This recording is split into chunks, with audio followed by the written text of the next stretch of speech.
welcome Akiko Nakajo YouTube Japan。 皆様こんにちは。 YouTube 日本代表の中条明子です。本日はブランドキャストにご参加いただき誠にありがとうございます。みんなに届く、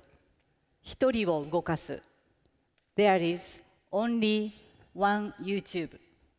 こちらをテーマに私からは YouTube の現在地とそして未来についてお話をいたします。まずは YouTube の現在地。 YouTube が日本でサービスを開始して17年、その進化はとどまることなく、人々の好奇心が多様性にあふれたクリエイティブな世界を作り出しています。ユーザー一人一人が自分の興味を追求し熱中できる場所、それこそが YouTube。 その体験を支えているのが多種多様なクリエイターです。日本で10万人以上の登録者のいるチャンネルがいくつあるか皆さんご存知でしょうか。実に1万1000チャンネル以上もあり、その数は今も増え続けています。クリエイターから生まれるありとあらゆるジャンルのコンテンツがマルチフォーマット、マルチデバイスで楽しまれるようになっており、 YouTube の世界はますます広がり続けています。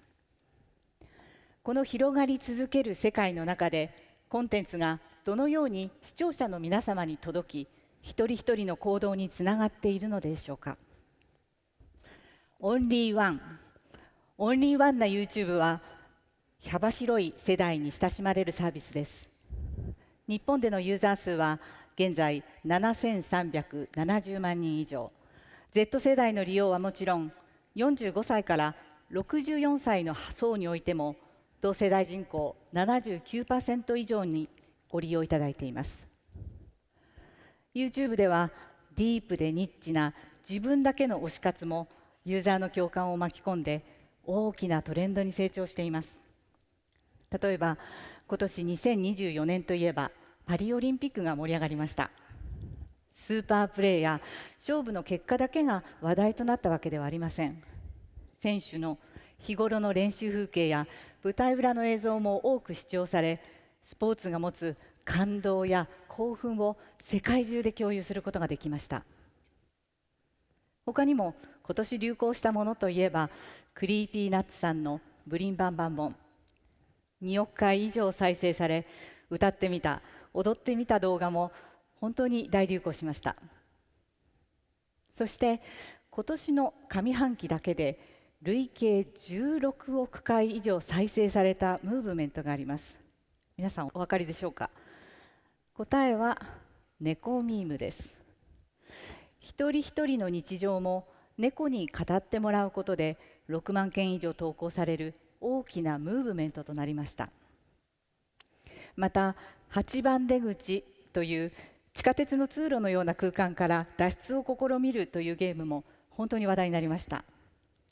任天堂スイッチのダウンロードランキングでは1位となり、その後も上位を維持しています。その大ヒットを後押ししたのが YouTube の実況動画です。スイカゲームに続き、実況動画を見て興味を持った人が購入をするという好循環が起きました。 YouTube は好きなクリエイターや自分の興味を発見し深められる場所です。予期していない新しい何かに出会える、自分の興味に深く浸かる、そしてその興味がやりたい、買いたいという行動に変わる、そんなサイクルを作ることができます。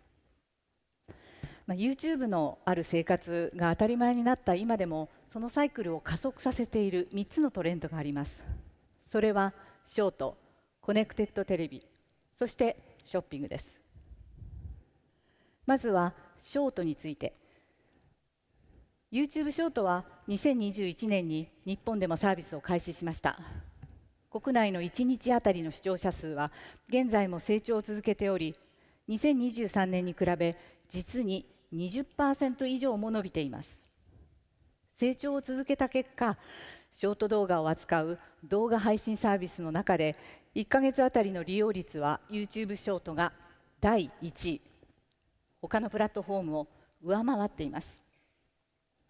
13歳から24歳の Z 世代に限定すると、 YouTube ショートの利用率は 74% とさらに高くなります。今やショート動画、縦型動画といえば YouTube と言える成長を遂げているんです。ショートのトレンドはこの後のセッションでも詳しくお伝えいたします。続いて、こちらも驚くべき成長を遂げたと言えるのがコネクテッドテレビです。2020年から2023年の3年間でテレビで YouTube を見た視聴時間は2倍以上に。さらにリビジオの調査によると、2024年上半期においてコネクテッドテレビの1日あたりの視聴時間は YouTube が第1位となりました。コネクテッドテレビを通じて YouTube は他の動画プラットフォームや放送局よりも選ばれ、視聴されるサービスへと成長しました。さて、ここからテレビ画面で人気のコンテンツをご紹介します。ワンピースの24時間365日にわたる全話の配信や、日向坂46の46時間ライブ配信など、より長尺化しています。再生数や視聴時間からも本当に盛り上がりを感じられます。テレビデバイスと相性のいい番組や映画といったコンテンツも続々と増えており、視聴も伸びています。またスポーツの分野では J リーグのテレビにおける総視聴時間が1年間で 68% も増加。ヒカキンさんのフランス旅行動画では視聴時間の 80% がテレビでの視聴となるほど、クリエイター自身の投稿はもちろん、さまざまな制作者によるコンテンツのテレビでの YouTube の視聴が浸透しています。そして新たに注目したいのが YouTube から始まるショッピング体験です。動画を見て湧き起こるやりたい、そして買いたいという気持ちがシームレスに買い物の体験につながるよう、YouTube はショッピング機能を強化しています。代表的な例として、魚をさばいて調理をする動画で人気の気まぐれクックさんをご紹介しましょう。気まぐれクックさんは今年3月、北海道で突然大量に取れたオオズワイガニを YouTube ショッピングを利用して販売されました。結果、3万2000ケース、およそ66トンを完売。販路がなく困っている漁師の方々の力になりたい、この思いが視聴者にも伝わり、一人一人の行動に変わっていったのです。ショッピング機能は今年新たにプラットフォーム5社との試験運用を開始しました。今後もさらにパートナーシップを広げ、 YouTube から始まる買い物体験を充実させていきます。ここまで YouTube の現在地を見てきました。続いては YouTube の未来についてお話をしましょう。 YouTube の未来、それは AI によって花開くクリエイティビティの新世界をサポートしていくことです。改めて YouTube の使命です。表現する場所をあらゆる人に提供し、その声を世界中に届けること。この使命を果たすべく、クリエイターの創造性を高めるために AI の活用に取り組んでいます。まずはこちらのデモをお聞きください。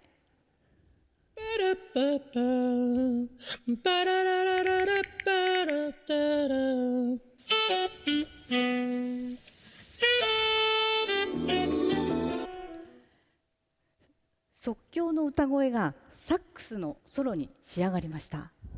これは Google の音楽生成モデルリリアを音楽業界の方々に提供をして楽曲を制作してもらった例です。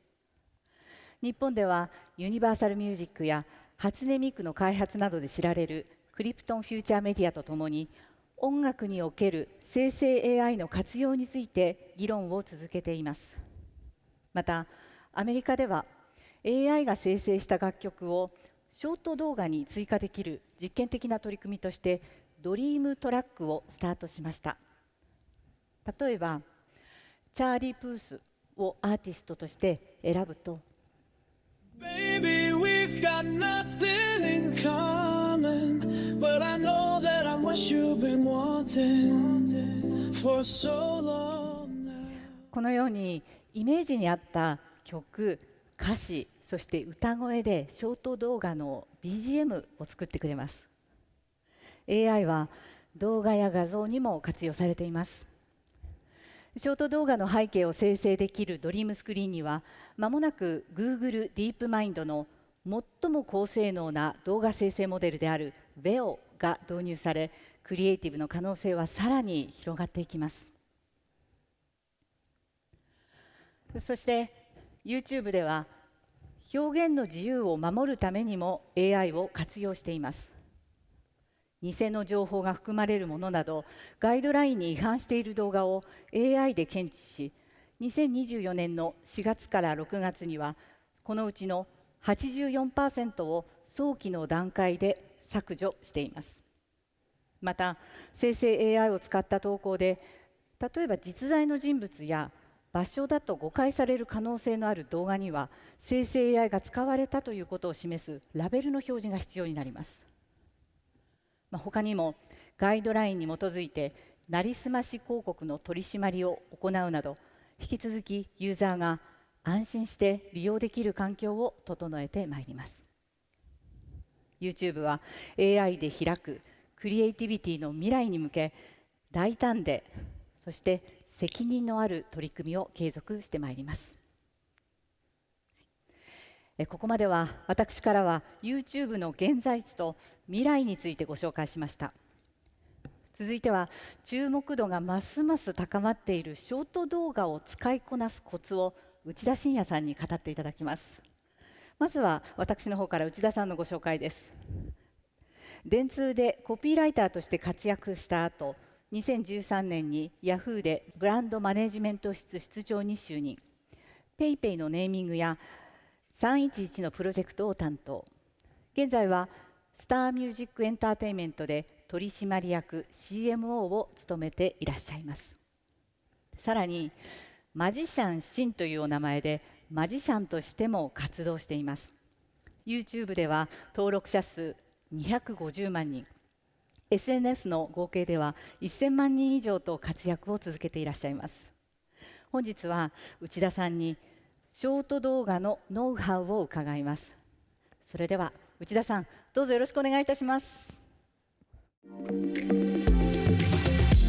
Please welcome Shinya Uchida, Director, Chief Marketing Officer, Star Music Entertainment Incorporated. 皆様こんにちは、内田信也と申します。まずはマジシャンシンとしてのご挨拶のマジックの方から始めたいと思います。打ち合わせで鳩を出そうと提案したら生き物が NG と言われました。また会場を炎で燃やしてはと提案したら、これ以上大きい炎は NG と言われてしまいました。皆さん、ここ拍手するとこですよ。ありがとうございます。ですので今日は鳩よりも炎よりもすごい予言のマジックの方を行いたいと思います。皆様、お配りしているトートバッグの中からこちらのカードの方をご用意ください。このカードに従って進めていきたいと思っております。カードを出すのが難しい方は画面を見ていただく形でも大丈夫です。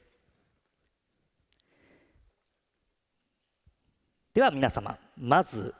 1から5の中で好きな数字、こちらを頭の中に思い浮かべてください。1から5の中の好きな数字を思い浮かべてください。そうしましたら、その数字を2倍かける2をしてください。2倍したら、その数字の番号の単語をこちらのリストの中から覚えてください。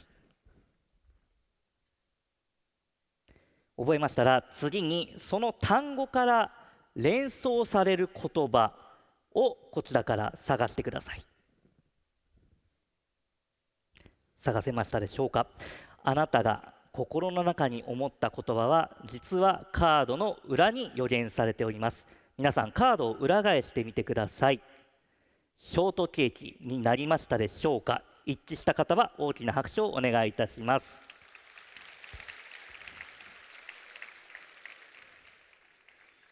ありがとうございます。ちょっとざわざわして解説している方も見られますが、そういうのは会社に帰ってからしていただけると幸いです。ではですね、ショートケーキが当たったので、本日はショートを美味しく使いこなす4つのヒントについてお話しします。ありがとうございます。ではここで皆さんに質問です。ショート動画を見たことがある人、挙手をお手数ですがお願いいたします。ほとんど上がっておりますね。ありがとうございます。ではマーケティングでショート動画を使いこなせている人、挙手をお願いいたします。あまりいらっしゃらないですね。ありがとうございます。今手が上がらなかった方もご安心ください。皆様の今までの経験を、生かしまして、ショートでも生かす方法というものをこれからお伝えしたいと思います。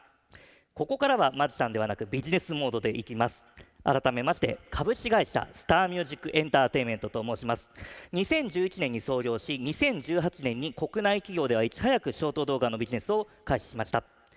2021年に YouTube ショートの初めての広告もご協力をさせていただきました。私たちがビジネスで大切にしていることはエンターテインメントです。しかしショート動画でエンターテインメントとビジネス、この両方の KPI を満たすにはコツが必要です。まずショート動画がどのような媒体かをご説明します。こちらがショート動画で視聴傾向が高いコンテンツです。旅行、音楽、料理などのカテゴリーが多く視聴されており、ますます人気になっています。ただマーケターである皆様と生活者の間には認識のギャップも発生しています。ショート動画は私たちが思っているよりも全世代で使われています。そしてショート動画からの購買行動、これも想像以上に発生しています。意外にも軽自動車、医療保険、不動産といった高価格帯の検討商材も買われていることには注目です。さまざまなショート動画のサービスの中で私から見た YouTube ショートの強み、それは先ほどのセッションでもあった通り、利用率が1位、それとユーザーとのタッチポイントが多いこと、そしてショートで出会って長尺動画へ興味を掘り下げられること、これらがあるからこそより深く知りたい熱量のあるファンは YouTube に集まります。クリエイターは高品質な動画を作り込み、ユーザーも能動的な視聴態度です。この視聴態度は広告にも表れていて、完全視聴率が高く、態度変容効果も高い事例が出ています。加えて課金体系もしっかりと見られる前提になっていて、効率的に運用できることも強みです。ではショート動画で刺さるクリエイティブとは何でしょうか。70年近くある歴史があるテレビ CM にはさまざまな手法がありますが、ショート動画の手法はまだまだ発展途上です。ここで意識しておきたいのがユーザーの視聴態度の違いです。テレビはリモコンが必要ですが、ショート動画は指1本でスワイプされます。興味ないものはどんどんスキップされる中で、ショートの広告は今までの YouTube 広告よりもさらにアテンションを意識し、楽しんでもらって効果につなげるというスタンスでの広告クリエイティブ制作が大切です。そんな環境でユーザーがしっかりと指を止めるにはどのようなクリエイティブが有効なのか、4つのヒントをご紹介します。ヒント1、0秒アテンション。 YouTube 広告でも冒頭のインパクトは重要でしたが、ショートでは0秒目、これくらいの強い絵で瞬時に指を止めてもらう工夫が大切です。そのためにも縦画面専用のレイアウトを突き詰めましょう。横素材の流用の何倍も高いエンゲージにつながります。またキャッチコピーのような短い言葉も有効です。ボディコピーのような長い言葉は短く切ってどんどん出すことで強いアテンションを生むことができます。ヒント2、オーガニック感。ブランドや商品の出し方はコンテンツの内容とマッチさせ、自然な形で登場させましょう。またジャブのようにカットやテロップをテンポよく変えると完全視聴率が増し、何度も見たくなります。ヒント3、クリエイター活用。知っている人で指を止めてもらうアプローチも有効です。ブランドとの相性が良く、コアファンがいるクリエイターを起用して、商材の良さもクリエイターの良さも両方を引き出す表現をしましょう。信頼できるクリエイターの検討がつかない場合もご安心ください。ぜひ一緒に探していきましょう。ヒント4、行動クリエーション。レスポンスを意識してコミュニケーションを設計しましょう。クリエイターによるコラボ投稿では、ユーザーのコメントを意識して設計すると好感度の高いコメントが得られます。また、広告の場合は企業チャンネルや LP への動線を設計しましょう。これらの4つのヒントをショート動画にまとめましたので、ご覧ください。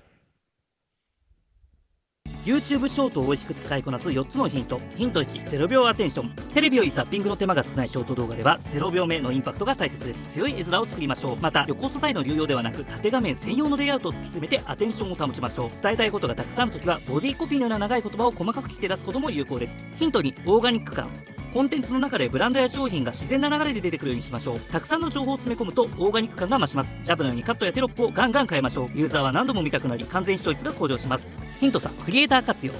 テレビでタレントが強いように YouTube では YouTube のクリエイターが強いです。ブランドや商品と相性が良く、コアファンのいるクリエイターを探しましょう。また、登録者数だけではなく直近のエンゲージメントにも注目しましょう。ヒント4、行動クリエーション。テレビとの違いはダイレクトレスポンスが来ること。どんなレスポンスか想像してコミュニケーションを設計しましょう。クリエイターによるコラボ投稿ではユーザーコメントを想定しましょう。コメントの活性化からブランディングにつながります。広告では企業チャンネルや LP への誘導もできます。ユーザーにとってほしい行動を明確に伝えることが有効です。以上、4つのヒントを駆使して YouTube ショートのキャンペーンを成功させましょう。はい、ありがとうございます。楽譜から音楽が広まり、テレビからお笑いやドラマが広がったように、新しいメディアは時に新しい文化というものを生み出します。私自身もショート動画で新しい文化を生み出す仕事をここにいる皆様とぜひご一緒したいと思っております。本日はどうもありがとうございました。Please welcome Shinji Okuyama, President, Google Japan.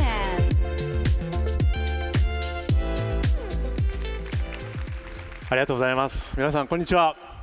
Google 日本法人代表の奥山です。本日はちょっと雨も降ってましたかね。このブランドキャストにご参加いただきまして誠にありがとうございます。皆さんご覧いただいたように、これまでのパートは YouTube のエコシステムのうち、本当に多種多様なクリエイター、そしてコンテンツを自分ごと化しながら視聴してくださるユーザーの方々についてご紹介をしました。ここから少し視点を変えてですね、広告主様のビジネスにとって YouTube がどのような役割を果たせるのかをお話しします。よろしくお願いします。まずは Google のミッションに関してお話をさせてください。Google は創業以来、世界中の情報を整理して、そして世界中の人がアクセスできて使えるようにすることというグローバル共通のミッションを掲げています。YouTube においても多種多様なクリエイターが制作してくださる数多くのコンテンツがあるため、それらの動画を通してこのミッションを推進しているんですよね。そしてこのミッションを達成するための最善の方法が、すべての人に役立つ AI の実現であると信じています。中でも今年2024年は AI のフェーズが、いわば驚きの技術から社会への実装に移行した歴史的な年になるでしょう。 AI の活用でクリエイターは制作活動の幅が広がり、そしてユーザーは自分が知りたいと思う情報により自然と出会っていく。マーケターの皆さんは適切なユーザーに的確なメッセージを届けることができるようになります。我々 Google としても AI を基軸にして広告プロダクトの開発を進めています。まず広告配信をより優れたものにしている一例としては、ターゲットフリケンシーというのがあります。設定時に週あたりの希望頻度、これを入力すると、その頻度を達成するように配信が最適化されます。またスキップ不可の動画リーチキャンペーンといったプロダクトもご用意しています。Google AI によりコネクテッドテレビ上でも投資効率よくリーチと認知獲得を行うことができます。さて、ここからは YouTube の特性上 AI に代表されるようなテクノロジーを活用していただき、マーケティング起点で事業成長を達成された方々のご登壇と、そして YouTube の広告賞である YouTube Works Award Japan 2025をご紹介します。これから皆さんご登壇いただくのは、生活者中心のマーケティング、コミュニケーションを開発すべく、オリエンから始まるプランニングフローを見直した花王様、そしてブランディング領域への投資による指名検索の増加、事業成果への貢献の可視化に挑まれたリクルート様、そして小売流通の購買データ、これを YouTube 広告配信に活用し、売上効果の検証にチャレンジされている日本コカ・コーラ様、YouTube Works Award Japan 2024受賞企業でもあり、若年層のインサイトを捉えたクリエイティブ開発に成功されたミクシー様、それではご登壇いただく皆様、どうぞよろしくお願いします。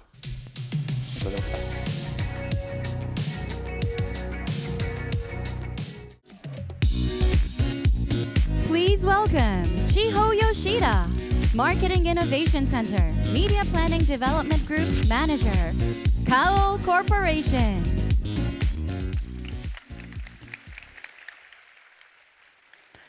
皆様こんにちは、花王の吉田です。今回はキャンペーンを進化させるための新たなプランニングフロー、そしてその成功ポイントの精緻な見える化について Google と共同研究した件をお話しさせていただきます。近年、広告が急激にデジタルシフトしている中で、統合プランニングにおける課題を感じる方も多いのではないでしょうか。実際、Google による調査でも、最初からテレビだけでなく、デジタルまで意識しているか、オリエンになっているとの回答は3割以下にとどまるそうです。また、オリエンに始まるプランニングに課題感をお持ちの皆様もおられるかと思います。プランニングの際に検討するべき内容には、量的要素と質的要素がありますよね。我々は Google にサポートいただき、YouTube 広告の最適なリーチとフリークエンシーを獲得するための予算の目安表を作成することで、量的側面についてはきちんと配信量を担保することにしています。一方で、質的要素の課題を紐解こうとすると、本当にさまざまな要素が関係するため、非常に難しい課題として苦慮していました。そこで私たちはこの課題を解消すべく、Google とクイックルワイパードライシートのプランニングを実行しながら、デジタル広告を活用する際に有用なプランニングフローを確立し、今後オリエンにも反映できる Tips を発見する協業プロジェクトを行いました。先に結果からお伝えします。プロジェクトの YouTube 広告の視聴完了率は Google の消費財平均と比べて約 13% も高く、歴代トップクラスに。加えてクイックルドライシートの売上は前年 117% で伸長し、市場を牽引することもできました。この結果を出すためにどのようなプランニングフローで進めたのか、ご説明をさせていただきます。まずは今までのプランニングフローと理想的なプランニングフローを改めて整理しました。今まではオリエン後のプレゼンでコアアイデアとそれを具現化する手段としてのテレビの提案をいただいていました。デジタルのプランニングというと後手になりがちでした。しかしデジタルには独自の勝ち筋や役割があります。このタイミングでは全体戦略に十分に反映しきれないという課題感がありました。これからはテレビもデジタルも撮影前の時点で採用するメディアとクリエイティブを両輪で捉える必要があると考えています。この理想のプランニングフローにおける大事な4つのステップについて順に説明していきたいと思います。ステップ1、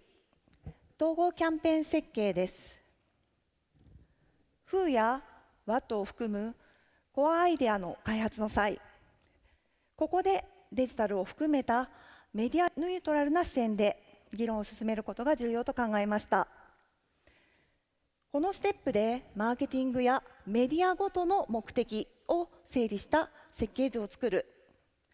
これで関係者全員が一万円でキャンペーンを理解できます。目的がぶれることなく、特定メディアの議論に偏ることもなくなります。続いてステップ2、クリエイティブの企画開発です。ここでのポイントは3つ。まず1つ目のポイントは、コンテンツの役割を明確にすることです。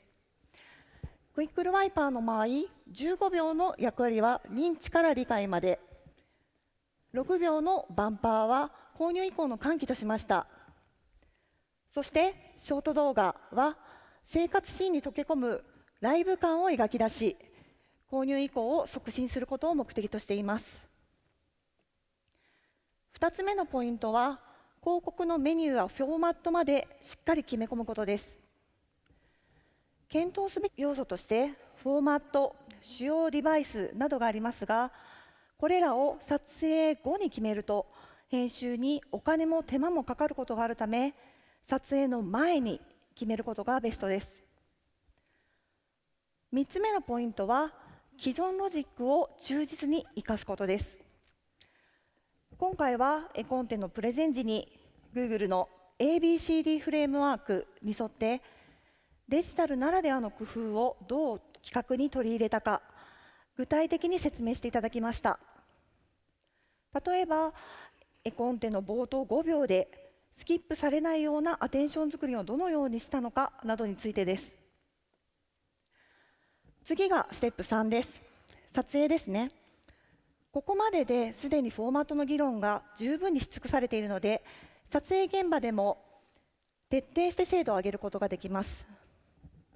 例えばクイックルの場合、このようにモニターの上にいいねボタンなどの要素が被らないセーフティーゾーンを表示した透明なオーバーレイを重ね、ブランドロゴなどが被らないか映像検証を都度いたしました。こうすれば無駄な編集の工数も減らせますよね。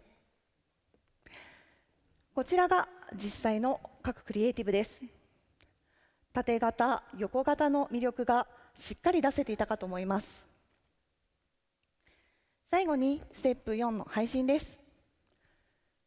今回はこのように3つのターゲットを規定しましたが、ターゲットごとにきちんとしたリーチを獲得できる金額を算出した上で、量的担保をきちんと行いながら配信を行いました。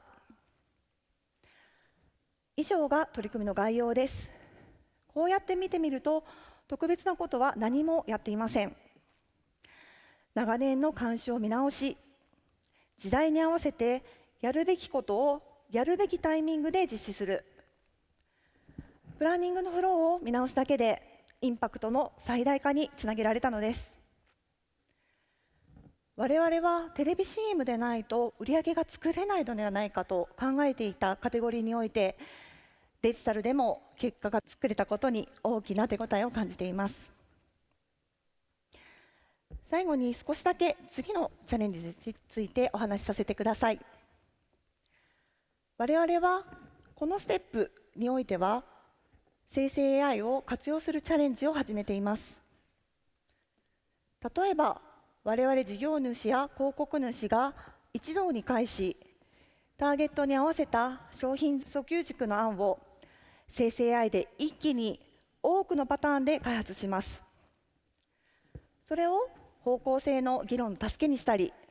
撮影前の認識合わせに使うことで進行がよりスムーズに効果的に行えるようになると考えています。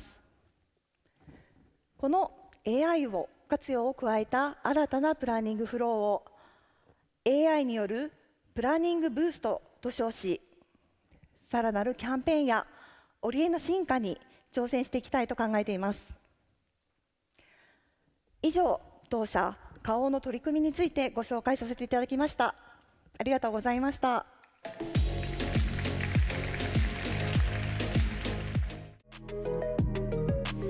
皆様こんにちは。 Google の黒木です。本セッションは事業成長をドライブさせるブランドマーケティングと題してリクルート様の取り組みをご紹介します。指名検索数を2倍以上に増加させたブランドマーケティングの裏側とは一体何だったのでしょうか。プロダクトマネジメントユニット長藤原様より事業部としての視点から、そしてマーケティング部部長伊坂様よりマーケティングの視点から詳細を伺いたいと思います。それでは藤原様、伊坂様、どうぞご登壇ください。 Please welcome Nobuo Fujiwara, HR Agent, Product Management Unit Vice President, Recruit Company Limited. Takumi Isaka, HR Agent, Service Marketing Unit Director, Recruit Company Limited. 藤原様、伊坂様、どうぞおかけください。皆様こんにちは、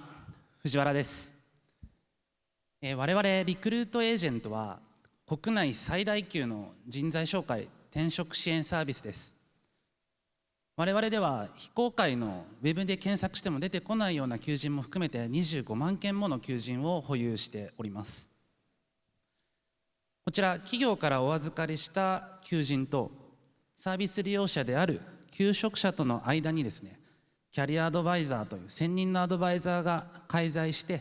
転職活動を最初から最後まで支援させていただくことが我々のリクルートエージェントサービスの特徴です。このモデルであるがゆえに事業を成長させていくためにはですね、転職需要のある人を集めながら、一方でキャリアアドバイザーには当然人数としてのキャパシティの限界がございますので、キャパシティを過度に超えないようなこの両にらみの舵取りが求められます。そのためにサービスを統括する事業部と求職者を集める役割を担うマーケティング部との間で高いレベルの連携が事業の成功において必要不可欠な要素となっています。そうなんですね。事業部とマーケティング部の連携は具体的にどのように進められているのですか？はい、非常に高頻度で連携しています。半期ごとの計画策定、クォーター単位での計画修正、それに基づき週次の定例会で関係者が一堂に会しまして効率的なマーケティングができているかという確認を都度行っています。そこまで徹底されているんですね。その連携の中で予算も決まっていくのでしょうか？はい、リクルートではあらかじめマーケティング予算が決まっているのではなくて、マーケティング部から投資額、使い方、そこで得られる想定売上、これらをセットで事業計画担当に接続しています。なるほど。 Google でもマーケティングの費用はコストセンターではなくプロフィットセンターであるべきと提唱しておりますが、まさしくそれを体現されているんですね。今回のセッションタイトルにもあるブランドマーケティングについてはどのようにお考えでしょうか？2020年頃までは獲得施策系がメインで、ブランドマーケティングは売上への効果が説明しきれず投資に踏み切れていませんでした。 KPI はサービスの認知度で売上から遠い一緒だなと個人的にも感じていました。もちろん認知度も大事なんですけれども、我々のサービスとしての売上、これによりつなげる、そんな指標を探していた、そんな実態でした。ちょうどその時、私は個人的に全社横断でのブランドマーケティングの進化のテーマを担当していました。その中で各事業のブランドマーケティングの出向額、売上、各種指標の関係性を分析すると、指名検索が出向、売上と強く相関しているということが見えてきました。実際にリクルートエージェントの実績を見てみると、指名検索数が横ばいである一方、登録いただいた方はサービスをより熱心にご利用いただいており、売上への貢献度も非常に高いということが分かりました。そこで KPI を指名検索に変更し、具体的なプラン検討に進みました。そこからブランド施策へも投資するという変化が起こったのですね。はい、初めは YouTube など小規模で施策を実施し、その中で Google さんと一緒に MMM で指名検索への効果を計測しました。すると直近の出稿だけでは説明しきれない蓄積効果、 MMM でいうところのトレンドの効果というところを確認できました。私の担当する事業部としてもですね、この結果を見てブランドマーケティングというものを継続的に、そして戦略的に実施していくということの意義を信頼することができて、実施していこうという判断をすることができたんです。はい、さらに2023年にはですね、従来はブランド系の施策と獲得系の施策を別のチームでやっていたんですが、これチームを統合し、また予算も別々で管理だったものを一つにするという変更も行っております。このシーンにおいてもですね、事業部とマーケティング部とで何度も会話を重ねています。売上という同じゴール、これは同じなんですけれども、果たしてその同じゴールに対して組織を分けて運用する意味があるのか、どういうのがあるべき組織の姿、連携の姿なのか、ここに関しては時間をかけて徹底的に議論しました。結果として、従来よりもマーケティング組織全体として事業成長に貢献できるような状態に近づいているんじゃないかなと個人的にも思っています。組織と予算を統合するって大きな変化ですよね。さて、ここからは YouTube 広告の活用についてもお話を伺いたいと思います。伊坂様、いかがでしょうか。はい、YouTube 広告のメリットは潜在顧客層の含有率が高く、利率の差が高いこと、それと PDC を早く回せると、結果として投資対効果が良くなるということだと思っています。さらにそれに加えて AI での広告配信が最適されるというところも魅力的だなというふうに考えています。リクルートエージェント様では動画リーチキャンペーンやデマンドジェネレーションキャンペーンも積極的に活用いただいておりますね。はい、それに加えて最近はですね、 YouTube をテレビデバイスで配信する際に平日の夜と休日の時間に絞った逆 L 字型の出稿というところにもチャレンジしています。社内ではこのやり方をテレビ CM 的 YouTube 活用と呼んでいたりします。こちらの狙いについては、我々の潜在的な顧客の在宅時間に絞って配信し、テレビ画面で広告を見ていただき、そのまま検索してもらうことです。テレビ CM の手法を YouTube 広告に持ち込んだ形ですね。 Google でもマーケティング目標によってはテレビデジタル起点ではなく、テレビデバイスを起点に地上波と YouTube の予算配分を考えようと提唱しています。ブランド施策の投資を増やした結果、どのような成果が得られたのでしょうか。はい、長期的な蓄積効果を積み上げながら、ブランド施策全体で実施前の指名検索数を2倍以上に増やすことが現在できています。で、指名検索数に連動しまして新規会員登録というところも順調に増加しておりまして、転職に至る割合も高い水準で維持できているという状態になっております。さらに先ほどお話ししたテレビ CM 的 YouTube 活用というところについても初速好調でして、前年同月比で指名検索数が 24.6% 増加したという成果が今出ています。まだまだ再現性があるというものではないので、これからも検証を続けながら再現性を高め、継続的に実施できるようにしていきたいなというふうに思っています。加えてですね、ビジネスという意味での売上への効果も想像以上のものでした。言わずもがななんですけれども、ブランド資産というものは一朝一夕で築けるものではないです。中長期にわたりオールウェイズオンで訴求する、そんな重要性を再認識できたという、この一つのケーススタディとしてリクルートとしても貴重な学びになったんじゃないかなというふうに思っております。それは皆様が長期的に取り組まれたからこその学びですよね。今後の展開はどのようにお考えでしょうか。はい、こちらも言わずもがなですが、事業成長にマーケティングの進化というものは不可欠だと認識しています。 YouTube 広告の新しい手法、こういったもの AI も含めてですね、どんどん取り入れていって、まだまだ多くの人に知られてない部分もありますので、リクルートエージェントのサービス、それからリクルートエージェントのサービスの体験価値、これをより多くの人に伝えていきたいと考えています。ブランドマーケティングで YouTube 広告を活用した結果、指名検索数が2倍になり、さらには事業成長につながった事例をご共有いただきました。藤原様、伊坂様、本日は貴重なお話をいただき誠にありがとうございました。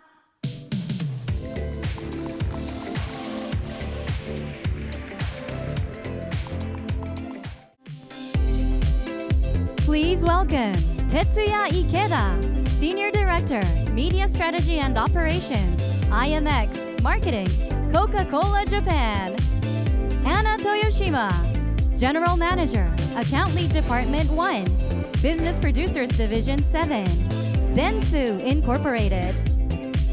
Yasuhiro Tominaga, Head of Analytical Consultants, Google Japan.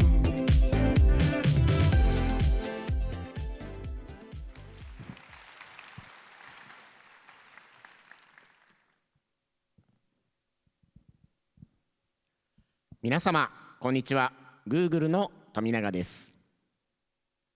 日本コカ・コーラの池田です。電通の豊島です。本セッションのテーマは日本コカ・コーラ、電通、Google 3社で取り組む売上効果の検証をベースにした次世代マーケティングへの挑戦と今後の展望です。日本コカ・コーラさんは多くの飲料ブランドをお持ちで多角的にマーケティング活動を展開されていらっしゃいますけれども、池田さん、プロジェクトの背景について早速お話をお伺いできますでしょうか。はい、皆様こんにちは。当社のマーケティングはオーディエンスプランニングという方針でデータを軸に消費者行動を包括的に捉え、ブランドとのつながりを深めてもらうことを目指しています。消費者中心ならば、昨今のメディア接触状況を考えると YouTube への投資を拡大していくことは当然かと思います。そして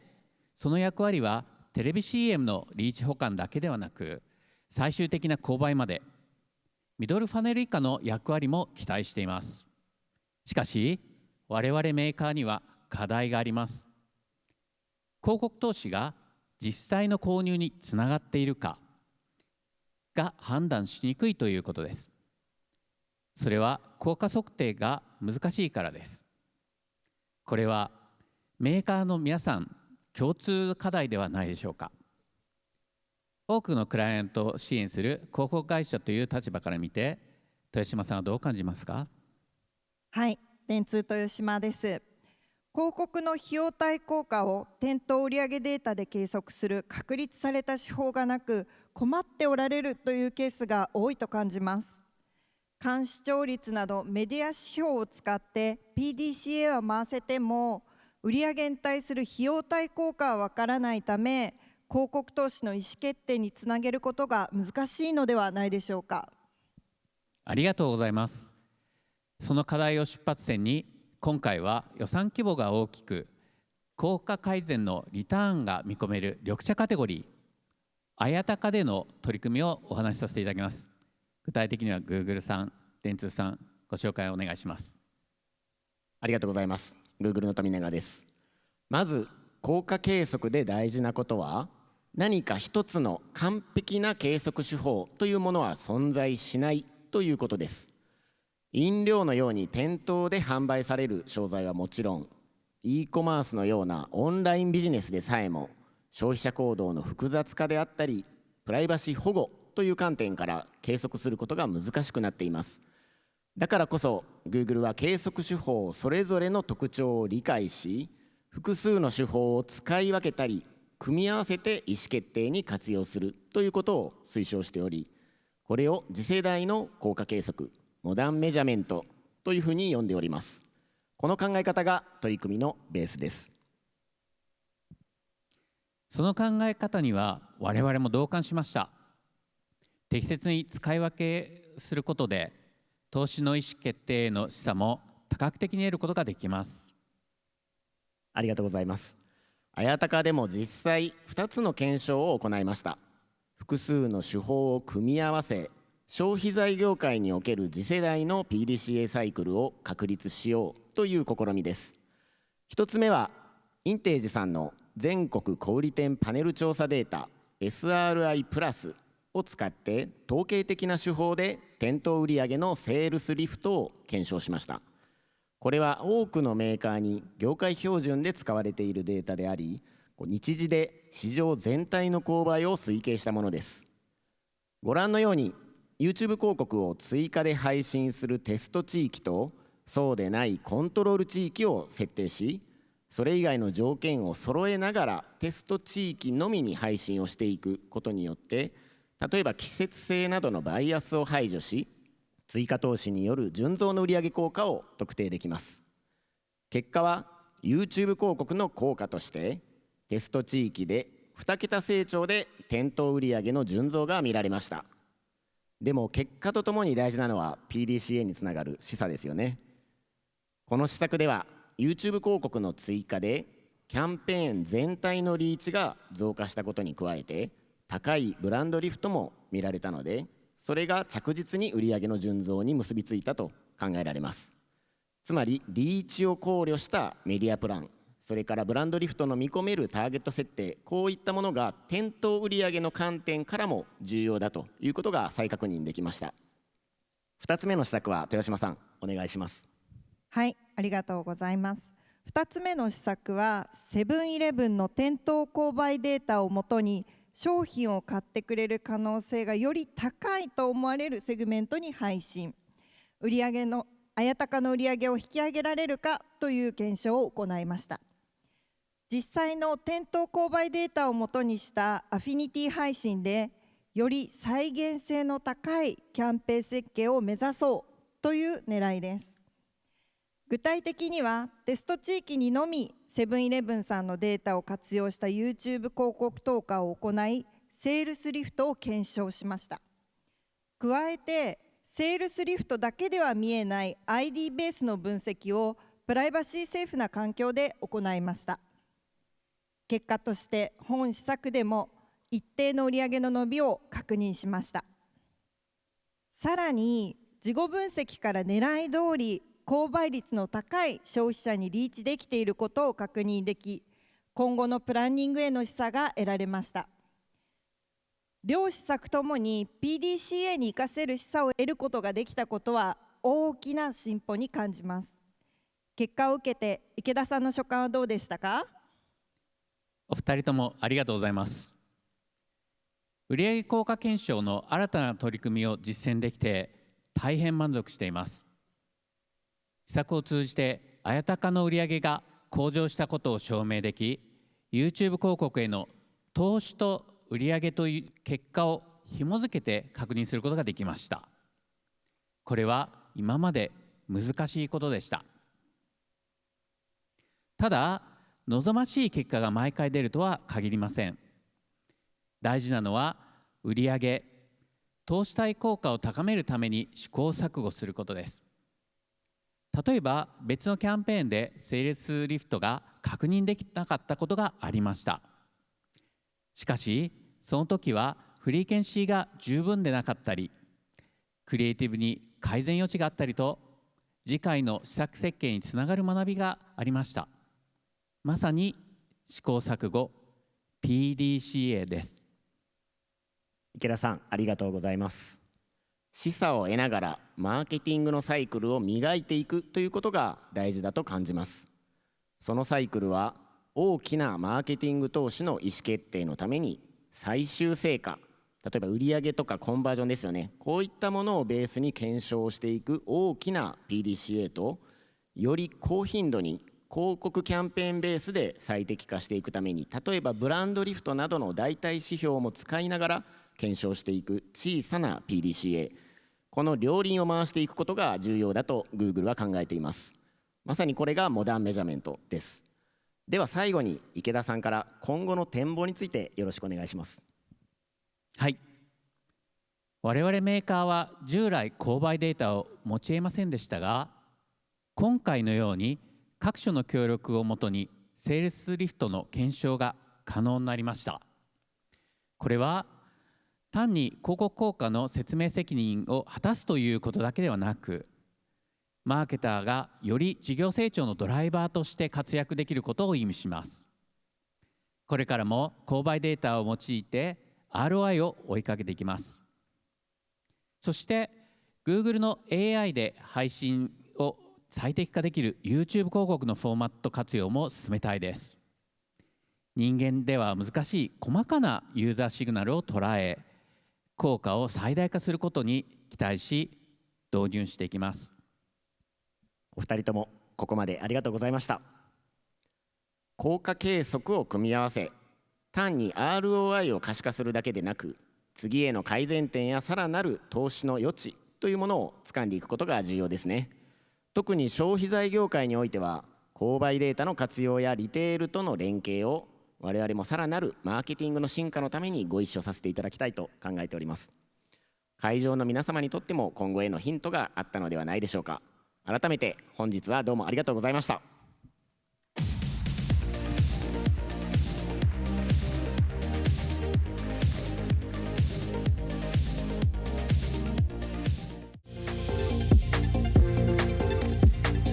Please welcome Itsuko Shakespeare, Director, Branding and Agency Partnership, Google Japan. 皆さんこんにちは。シェイクスピア悦子と申します。 YouTube ワークスアワードは YouTube で高い広告効果を獲得し、ビジネス成果を上げたキャンペーンを表彰する Google 主催の広告賞です。今年の6月に日本で4回目の開催を迎えた YouTube ワークスアワードジャパン。2024年度のグランプリに輝いたのは、一般社団法人 ABJ 様のありがとう君の漫画愛です。人気漫画61作品とコラボレーションをして、海賊版読者にやめようと伝えるのではなく、正規版の読者にありがとうを伝えるポジティブな啓発活動を展開しました。その他、ショート広告で一瞬で人を引きつけて忘れられないインパクトを残して、幅広いリーチを達成されたサントリーホールディングス様。愛と計算を巧みに織り込んだオリジナルの恋愛アニメでターゲットの共感獲得に成功し、セブンイレブンでの店頭シェアナンバー1を獲得した日清食品冷凍様。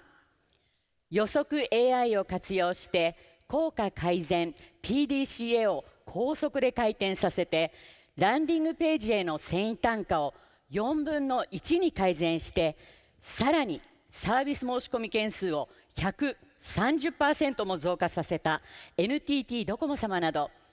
目的に応じて YouTube 広告を戦略的に活用し、視聴者を楽しませることでマーケティング目標の達成に大きく寄与したキャンペーンが部門賞に選出をされました。受賞企業および関係各社の皆様、本当におめでとうございます。皆さんからもぜひ拍手をお願いいたします。ありがとうございます。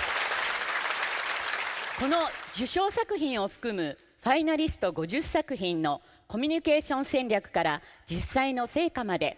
詳細をまとめた事例集はアワード公式サイトで公開中です。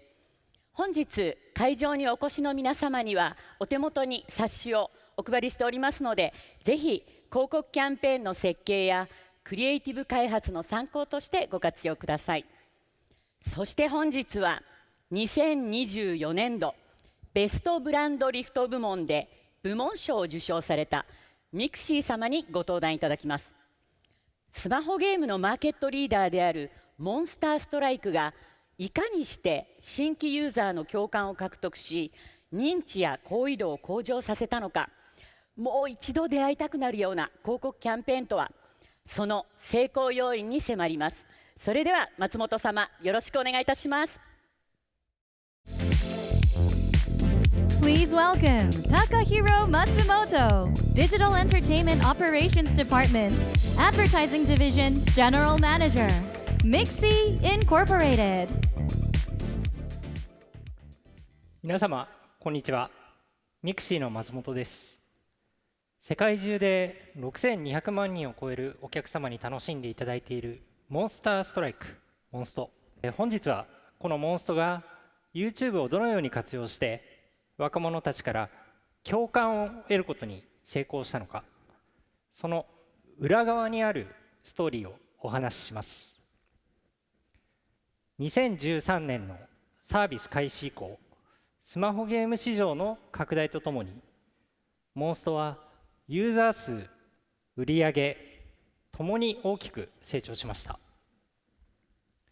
しかし、2020年代に入ると市場が成熟化、モンストでも新規ユーザーの獲得が課題となっていきました。そこで2021年、私たちはマーケティング戦略を見直し、フルファネル型に転換しました。従来の短期的な KPI 達成重視の戦略から、ユーザーとの長期的な関係構築へと舵を切ったのです。当時、私たちはモンストのゲーム性を理解している検討層や既存ユーザーに向けてゲーム内イベントの告知 CM を月に 1,2 回実施していました。しかし、それでは次世代のユーザーを獲得することができません。モンストの価値や面白さを新規の潜在ユーザーに広く伝えるために、通年のブランドキャンペーンを始めました。広く認知を獲得するために最初に目指したのはインパクト。2022年、23年に有名タレントを起用したキャンペーンを実施し、話題化を図りました。しかし、当時の施策では CM 好感度こそ獲得できたものの、新規ダウンロードやユーザー数への影響は限定的でした。キャンペーン後のレビューを見ると、モンストを知らない潜在ユーザー層にとって、自分ごと化が圧倒的に不足していたんです。そこで私たちはインパクト重視から共感重視へ方針を転換しました。次のキャンペーンでは実際のユーザーからモンストにまつわるエピソードを募集したのです。すると集まったエピソードは実に1500件以上。どれもモンストがユーザーの生活に深く浸透し、人と人とのつながりを生み出している温かいエピソードばかりでした。これらをもとに共感型の CM を20本制作。キャスティングはユーザー視点にこだわり、劇団員やノンタレントを中心に起用しました。さらに近年の若年層の視聴傾向を踏まえ、長尺から15秒中心へと動画の短尺化にも取り込みました。ここで実際の動画を2つご覧ください。いやマジ頼む。またガチャか。ばあちゃんがやるか。いやばあちゃんがやるか。こうか。いいやつか。ねえお父さん、後で部屋来てくんない？え？部屋？マルチの部屋。ああ、モンスト。何？イエーイ。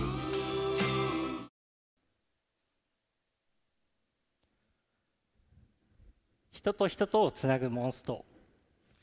そのメッセージを丁寧に描くことで、ソーシャルゲーム全体に対する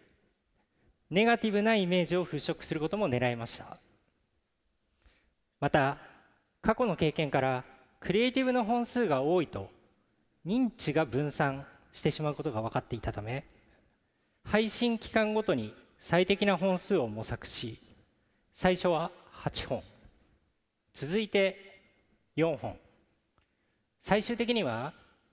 2本までクリエイティブを絞り、しっかりと新規層の認知を積み上げることに注力しました。これらの取り組みの結果、CM 好感度が目標比 1.7 倍、利用意向変化も 1.4 倍を達成、広告認知率も過去最高の 40% を超えました。さらに本施策から半月後に実施したゲーム内イベントを告知する販促キャンペーンでは、売上が昨年比 120% を達成。市場全体が飽和状態にある中で、フルファネル化、そして共感重視の戦略が大きな戦略につながったのです。 YouTube は私たちにとって試行錯誤を繰り返しながら正解を模索できるマーケティングの舞台です。ユーザーの反応を見ながらブランドメッセージを毎年進化させ、視聴傾向に合わせて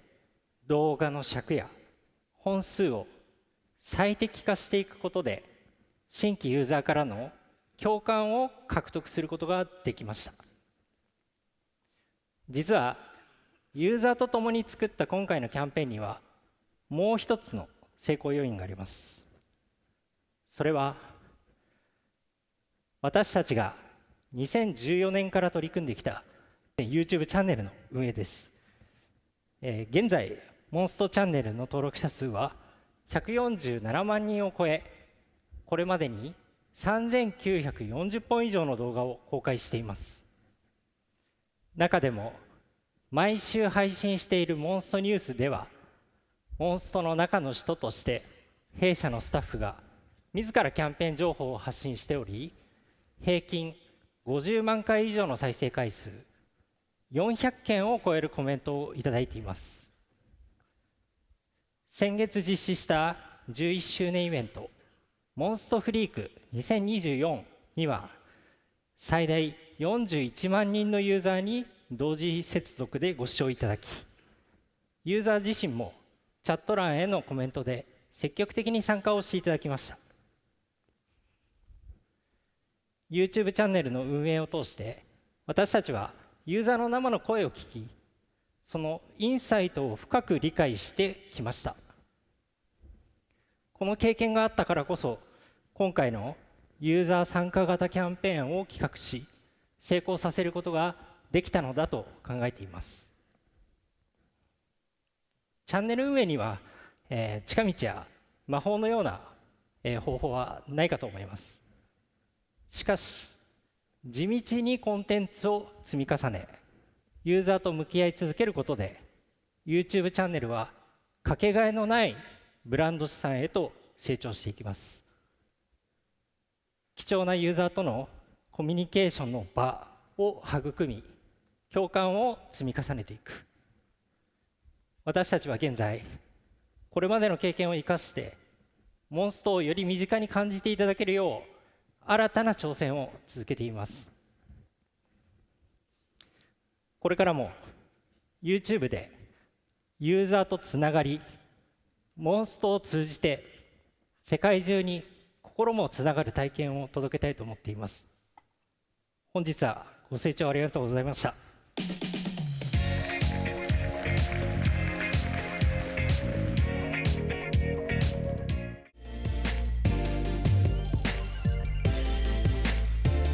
ありがとうございます。まずはご登壇いただいた皆様、誠にありがとうございました。今現時点ではですね、広告配信の観点で AI を活用されているケースが配信という観点では多くなっていますが、実はそれ以外にも AI の活用にチャレンジされている方も増えているんですよね。マーケターとして非常にエキサイティングな領域かと思いますので、ここで少しご紹介をさせてください。弊社 Google のマーケティングチームの取り組みになります。ウェブブラウザーである Chrome のマーケティングプランニングにおいて3フェーズにわたり Google の生成 AI Gemini を活用しました。例をご紹介します。マーケティングの専門家になって答えてくださいですとか、客観的で分かりやすい説明をしてくださいといった具合に